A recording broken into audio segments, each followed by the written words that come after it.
Hi, my name is Debbie Merkel, and I'd like to thank the Process Art audience for watching today. So today I have my friend Michelle Wiebe with me. She's going to be starting her own YouTube channel, and we're going to just chat a little. Welcome, Michelle. Thank you, Debbie. Thanks for having me. So, Michelle, have there been any challenges in learning alcohol inks? Definitely. Well, I think just even being self-taught, a lot of people are like, so how do you know what you're doing? You know, like there's always kind of like that. So where did you, figure this out or whatever? So definitely. And then even playing with the new medium, like a lot of people are like, alcohol inks are never going to stay. They're not going to hang around. I think that was, right? Was something that was a big said. one. Like people are a lot of like a napalm, like, no, that's not going to fly. They ain't going to stand the test of time. But so in the beginning, it was the self-taught part and building my own confidence, because it wasn't like, oh, I've got this little art degree here, I'm going to do. So it was really just kind of saying to myself, like, what do I bring to the table, right? So what do I bring to the table when I teach, I feel, is just an open forum of expression. And it's really, I think, my truest goal is to see people be able to openly express whatever it is they want to see, not what I want them to see. So I think a lot of times in a class, and I've had this feedback, well, you got your art teacher, and you can't do that, and you can't do this, and it's got to look like this when you're done. We're all going to have the same outcome. That just kind of like kills the joy in that moment for me. Like that's kind of like, now I'm just going to make you all be the same here. Oh, yeah. But we're not the same. So I really encourage, like in my class, to be like, what's your colors? What do you want to make? What does that look like to you? Here, maybe I'm showing you this today, and if you like that, great. If you want to do that, awesome. But if you got something else that's in your mind and you want it to come out, I'm going to help you get there. Well, do what feels good. Do what feels good. And that's it. I want the feeling. So that's another part that you just hit on. It's a feeling. So how do I know when a piece is done? How do I know when I've got the right color? How do I know when the piece... It's a feeling. It's never like the visual thing for me. It's like, yeah, I'm good. That feels right. Well, and it's probably too because you're so intuitive, right? It's that feeling. The spidey senses. Yeah. And so that's it. That's really the thing. And then what happened was, through that, I was kind of like going, okay, how else? Well, I actually had a girlfriend who was like, you need to level up. You need to level up. And I was like, what do you mean? And she's like, you need to start resining your pieces. You need to start, right? So then it was kind of like, oh, now I got to learn something else on something else I'm learning. And then it kind of felt like a little scary, because it was like, well, I love my art and I love my tiles, but now you want me to pour something over them. Like, then what happens, right? So that was a whole learning curve, because with the isopropanol, anything in a polyurethane world wakes it back up. So what happens? Okay, so with the ink, it's never fully dead until it's sealed. So like with my inks, if I put it on a tile and I didn't seal it, I could come back in 10 years from now and I could go play with that and recreate and manipulate. So until I seal it, or seal it and resin, it's not a done. And I think people like that too, especially starting out, because it allows them the freedom to go, oh, well, if I don't like this, I can just wipe that tile right off and I can start again.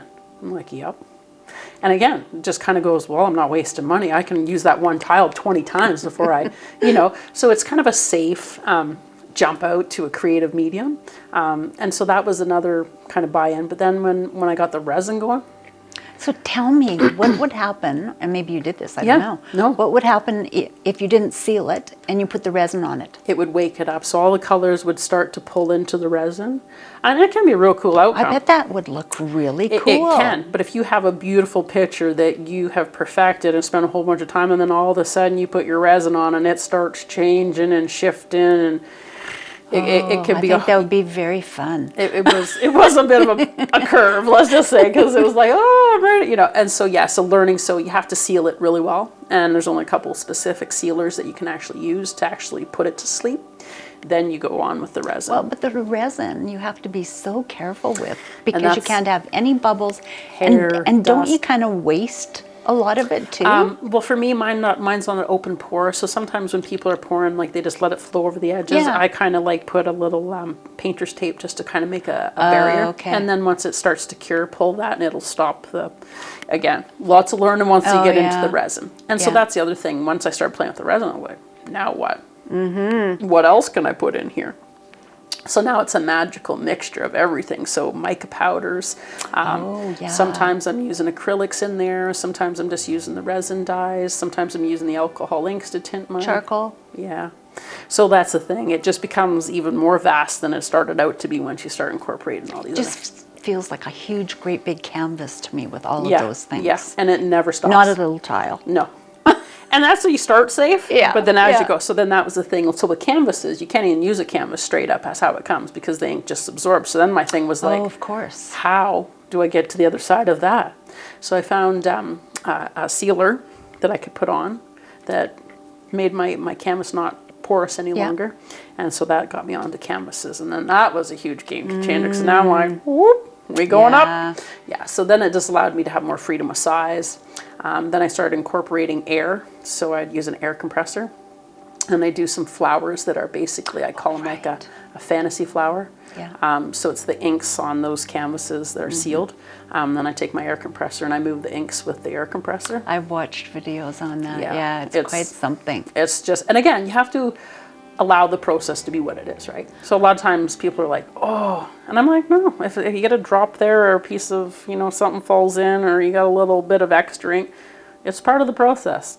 Don't stress, don't worry, don't be like, gotta fix that. It's not a fix, it's just blender in there, make it part of it. So yeah, that was the other thing, to just accept how it's gonna come out. Well, and I think the process allows people, especially if they're perfectionists, you just sort of push themselves, Yeah. right?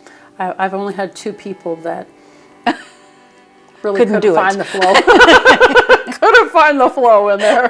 Kind of like, but it is. It's kind of a medium you have to let go with. You have to let it show you what Yeah. it's going to show you. Yeah. And Gotta go with it. Yeah. And you can get to a place, like I've been able to do stuff like that's more specific and detailed, like a horse or an elephant or, something that's resembled in nature. But a lot of times it's just fun to see what it shows you and allow it to be an abstract. That's the best part. Yeah. Yeah, just having it arrive. I love that. In fact, I used to do abstracts, and that was part of my process.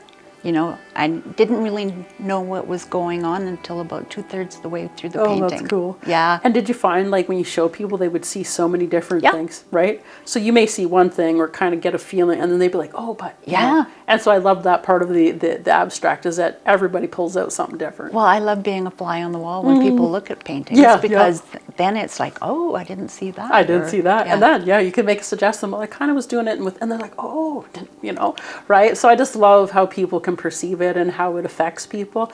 But also, when I was working in my little art shows or working out in the markets, I really just remember people coming by and getting the wow.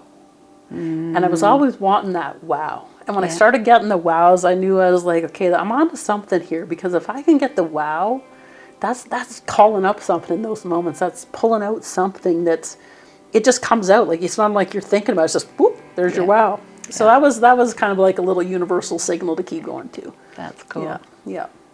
But I think too, like when I look back on the journey, a new medium, self-taught, it was a little challenge, but at the same time, very rewarding when you get to the point where people are like, hey, aren't you that girl who did that class? And, and people start to recognize you for it, right? Yeah. And so, and those opportunities just kind of seem to come more and more where people are like, well, would you? Oh, absolutely. Yeah. And just the freedom, I think, is the really big thing that people really appreciate when I teach. Yeah. Yeah. If you like what you saw today, please subscribe to the channel.